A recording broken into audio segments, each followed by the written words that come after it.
नमस्कार दोस्तों, मैं बीएस राजावत इकोनॉमिक्स गुरु बीएस राजावत यूट्यूब चैनल पर आप सभी मित्रों का हार्दिक स्वागत करता हूं, अभिनंदन करता हूं। दोस्तों, आज जिस विषय पर हम चर्चा करने वाले हैं वो है भारत में आयकर और उपहार कर। आयकर कब लगा, क्या स्लैब है, उपहार कर क्या होता है और अभी उपहार कर की क्या स्थिति है, इसके बारे में आज अपन इस वीडियो में चर्चा करेंगे। तो देखिएगा, सबसे पहली बात कर रहा हूं मैं बेटा आयकर की। आयकर, इनकम टैक्स। अपन बात कर रहे हैं आयकर की, इनकम टैक्स की। दोस्तों, सबसे पहली बात तो ये ध्यान रखें, अगर हमारे से पूछता है कि भारत में आयकर सबसे पहले किस वर्ष लागू किया गया था, तो भारत में आयकर सर्वप्रथम जो लागू किया गया था वो किया गया था 1860 में। भारत में आयकर सबसे पहले लागू किया गया था, वो किया गया था 1860 में। बेटा जी, इसे हटाया गया 1873 में, इसको हटा दिया गया था और 1886 में इसको पुनः क्या कर दिया, लागू। देखिए, तीनों चीजें हमारे को याद होनी चाहिए। 1886 में भारत में आयकर है, इसको फिर से लागू कर दिया गया। अगर बात करें कि भारत में आयकर की प्रकृति कैसी है, तो भारत में आयकर है वो प्रोग्रेसिव है और डायरेक्ट है। तो भारत में इनकम टैक्स है डायरेक्ट एंड प्रोग्रेसिव, प्रत्यक्ष और प्रगतिशील है। तो देखिएगा, सबसे पहली बात हमने की आयकर की। तो भारत में आयकर सबसे पहले लागू किया गया था 1860 में। 1873 में इसको हटा दिया गया था। 1886 में इसको फिर से लागू कर दिया गया।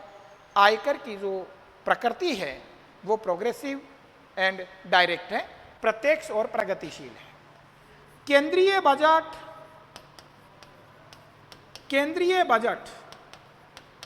2022-23 के अनुसार आप देखें तो केंद्रीय करों में आयकर से मिलने वाली जो हिस्सेदारी है, केंद्रीय करों में आयकर की हिस्सेदारी है वो बेटा 15% रही है। तो पहले तो आयकर के बारे में ये जाने, आयकर लागू कब हुआ? 1860 में लागू हुआ। आयकर को 1873 में हटा दिया गया था। 1886 से इसको फिर से लागू कर दिया गया है। आयकर की प्रकृति कैसी है? तो आयकर है प्रत्यक्ष और प्रगतिशील है। और दोस्तों ध्यान रखना, केंद्रीय बजट 2022-23 के अनुसार हम बात करें तो केंद्रीय करों में आयकर की हिस्सेदारी है वो 15% है। अब बात आती है कि केंद्रीय बजट 2022-23 के अनुसार भारत में आयकर का स्लैब क्या है। तो भारत में आयकर के स्लैब की अपन बात करें, भारत में आयकर स्लैब, भारत में आयकर स्लैब केंद्रीय बजट 2022-23 के अनुसार। तो दोस्तों ध्यान रखना, भारत में जो आयकर स्लैब है इसमें कोई बदलाव इस बजट में नहीं किया गया है। जो आयकर स्लैब पिछले बजट में था वो का वो आयकर स्लैब है बजट 2022-23 में रखा गया है। तो स्लैब क्या है? 2.5 लाख रुपए, 2.5 लाख रुपए वार्षिक तक, 2.5 लाख रुपए वार्षिक तक है। इस पे तो कर की दर है 0, यानी 2.5 लाख रुपए वार्षिक आय है, इसको कर मुक्त रखा गया है। नंबर 2, दूसरा स्लैब है 2.5 लाख से लेकर के 5 लाख तक आयकर की दर है वो 5% है।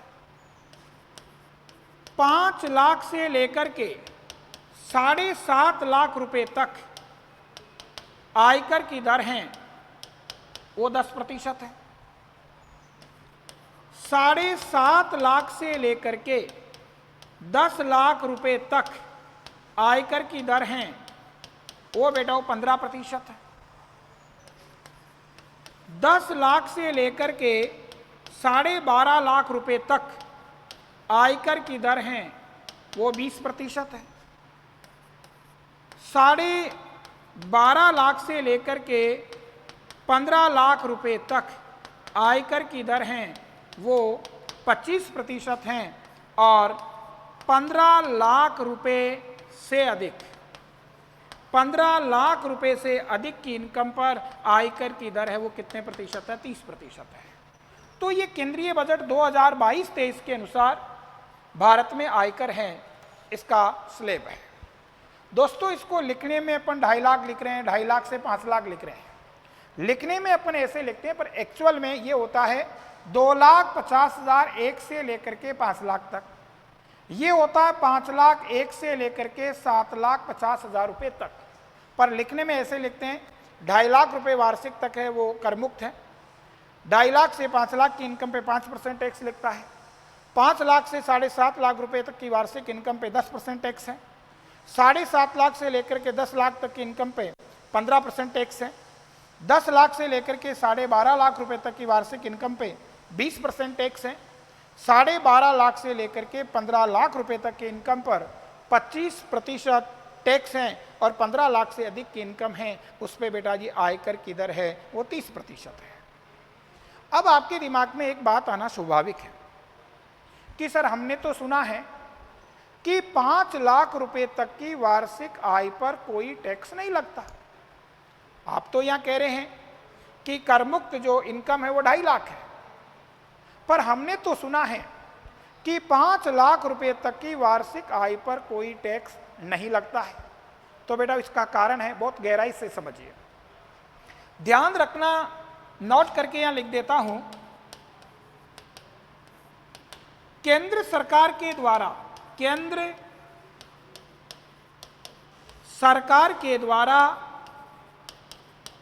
प्रत्येक करदाता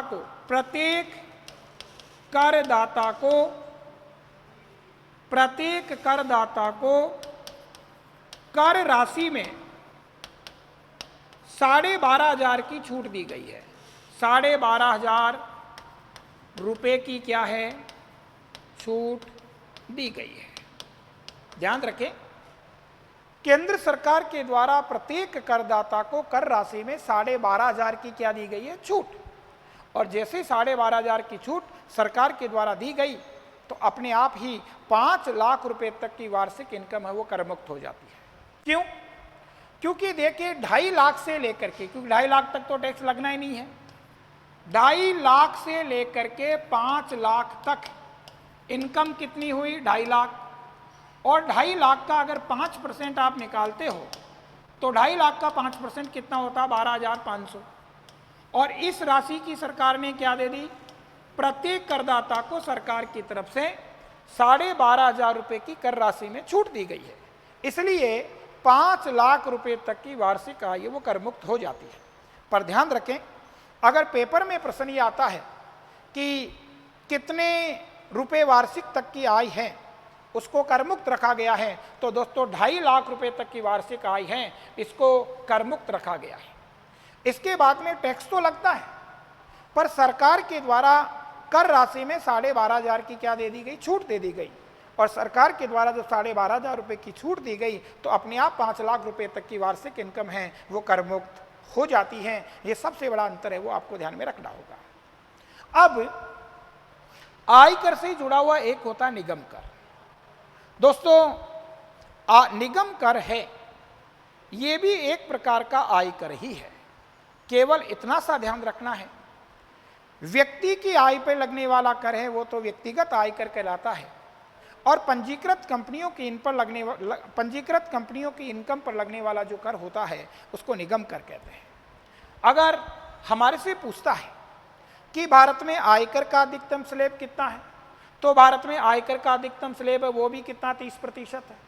और अगर हमारे से पूछते कि भारत में निगम कर हैं उसका स्लैब कितना है, तो भारत में निगम कर है इसका स्लैब भी कितना, 30% है। ध्यान रखें, बहुराष्ट्रीय कंपनियों पर लगने वाला जो निगम कर है, विदेशी कंपनियों पर जो लगने वाला निगम कर है वो तो 40% है, और स्वदेशी कंपनियों पर लगने वाला निगम कर है वो 30% है। तो भारत में आयकर का अधिकतम स्लैब है वो भी 30% है, और निगम कर का जो अधिकतम स्लैब है वो भी कितना है, 30% है। ध्यान रखें, व्यक्ति की इनकम पे लगने वाला कर है वो आय कर है, और पंजीकृत कंपनियों की इनकम पे लगने वाला कर है वो निगम कर है। ध्यान रखें, केंद्रीय बजट 2022-23 के अनुसार केंद्रीय करों में आयकर की हिस्सेदारी है वो भी बेटा जी कितनी है, 15% है, और निगम कर की हिस्सेदारी है वो भी कितनी है, 15% है। तो आयकर के साथ में आपको निगम कर है इसको भी थोड़ा जान लेना चाहिए। दूसरी जिस कर की मैं बात करूंगा वो है उपहार कर। उपहार कर, गिफ्ट टैक्स, उपहार कर के बारे में भी थोड़ा जान लेना चाहिए, बड़ी अच्छी बात है। बेटो, भारत में उपहार कर लागू कब किया गया था? भारत में उपहार कर लागू किया गया था 1958 में, और इसको हटाया कब? 1998 में भारत सरकार ने उपहार कर को क्या कर दिया, हटा दिया। भारत में उपहार कर 1958 में लागू किया गया था, 1998 में उपहार कर को हटा दिया गया। और ध्यान रखना, इसको पुनः कब से लागू किया गया है? इसको पुनः लागू किया गया है, वो किया गया है 1 अप्रैल 2005 से भारत में उपहार कर इसको फिर से लागू कर दिया गया है। दोस्तों, यह ध्यान रखने की बात है, 1958 में भारत में उपहार कर लागू किया गया, और 1998 में सरकार ने इस उपहार कर को हटा दिया। सरकार ने सोचा देने दो गिफ्ट, पर बेटा जैसे ही उपहार को टैक्स फ्री किया तो बड़े बड़े पूंजीपति और औद्योगिक घराने हैं, इन्होंने इसका जमकर के दुरुपयोग किया। आप और हम तो क्या दुरुपयोग करेंगे, आप और हम तो, हमारी तरफ से तो उपहार या तो फूल की एक डंडी या फूलों का गुलदस्ता, इससे बड़ा उपहार हमारा क्या होता है। पर जैसे ही उपहार को सरकार ने टैक्स फ्री किया तो बड़े बड़े पूंजीपति और औद्योगिक घरानों ने इसका जमकर के दुरुपयोग किया। बेटा, करोड़ों की गाड़ियां खरीद लेते, करोड़ों का बंगला खरीद लेते, और आयकर रिटर्न में ये दिखा देते कि मैंने इतने करोड़ का बंगला या इतने करोड़ की गाड़ी मेरे बेटे या बेटी को जन्मदिन पे गिफ्ट कर दी। चीज घर की घर में रह जाती और टैक्स से क्या करते, बच जाते। जब ऐसी आयकर return file income tax officers के हाथों में गई तो वो भौचक्के रह गए, बोले यार ये हो क्या रहा है, चीज घर की घर में है और टैक्स से लोग बच रहे हैं। तो ध्यान रखना, सरकार ने 1 अप्रैल 2005 से फिर से भारत में उपहार कर को लागू कर दिया है। और वर्तमान समय में आप देखें तो वर्तमान समय में 50,000 रुपये मूल्य, 50,000 रुपये मूल्य तक का वार्षिक उपहार, 50,000 रुपये मूल्य तक का वार्षिक उपहार कर मुक्त है।